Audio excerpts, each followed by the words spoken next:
மென் R women எல்லாருக்குமே காமனான ஒரு விஷயம் ஹேர் ஃபால் தான். ஹேர் ஃபால் வந்து எல்லா ரீசனுக்காகவுமே வரும். அண்ட் இதுக்கான சொல்யூஷன் வந்து நம்ம கறி லீஃபும் எடுத்துக்கலாம். ஸோ கறி லீஃபில் வந்து vitamin C, vitamin B, protein, antioxidant நிறையா இருக்குது. அண்ட் இது வந்து மெயினாக என்ன யூஸ்ஃபுல் அப்படின்னா, ஸ்கேல்பில் இருக்கிற பிளட் வெசல்ஸை வந்து நல்லா இம்ப்ரூவ் பண்ணி ஹேர் க்ரோத்துக்கு வந்து ஹெல்ப் பண்ணுது. ஸோ அதுக்காக நான் இன்றைக்கி பண்ண போகிறது வந்து ஒரு கறி லீஃப் பவுடர் தான் பண்ண போகிறேன்.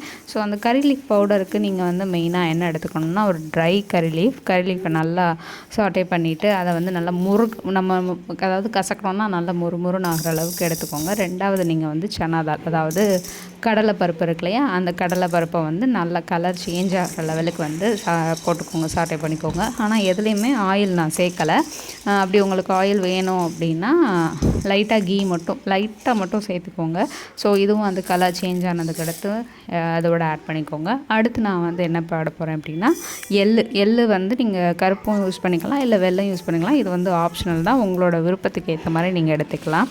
எள்ளு பொரிஞ்சதுக்கு அடுத்து கருப்பு உளுந்து நான் சேர்க்க போகிறேன். கருப்பு உளுந்து வந்து தோல் இல்லாமலே சேர்த்துக்கலாம். பட் கருப்பு உளுந்து வந்து கறி லீஃபோட இன்னும் கொஞ்சம் சேர்க்கும்போது இன்னும் கொஞ்சம் அதோட பெனிஃபிட்ஸ் வந்து நம்மளுக்கு கிடைக்கும். ஸோ கருப்பு உளுந்து, அதுக்கடுத்து இதோடு சேர்த்து நான் வெள்ளைப்பூடு ப்ளஸ் 2 ட்ரை சில்லியும் நான் சேர்த்துக்கிறேன் காரத்துக்காக.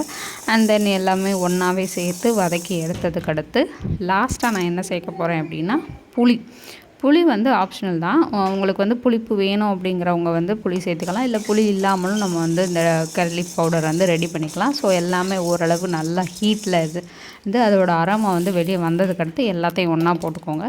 லாஸ்ட்டாக வந்து அரைக்கிறதுக்கு போகிற நேரம் வந்து நான் என்ன போட போகிறேன்னா, கொஞ்சமாக பெருங்காயம் கண்டிப்பாக போட்டுக்கோங்க.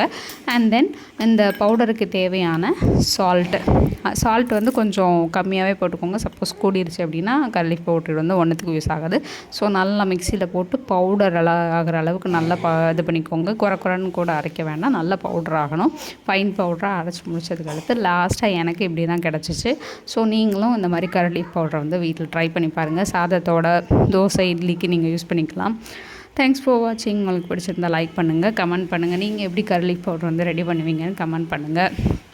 தேங்க்யூ. மறக்காமல் சேனல் சப்ஸ்கிரைப் பண்ணிவிட்டு முடிஞ்ச அளவு லைக் பண்ணிவிட்டு போங்க. அப்போ தான் எல்லாராலையும் இந்த வீடியோ பார்க்க முடியும். தேங்க்யூ.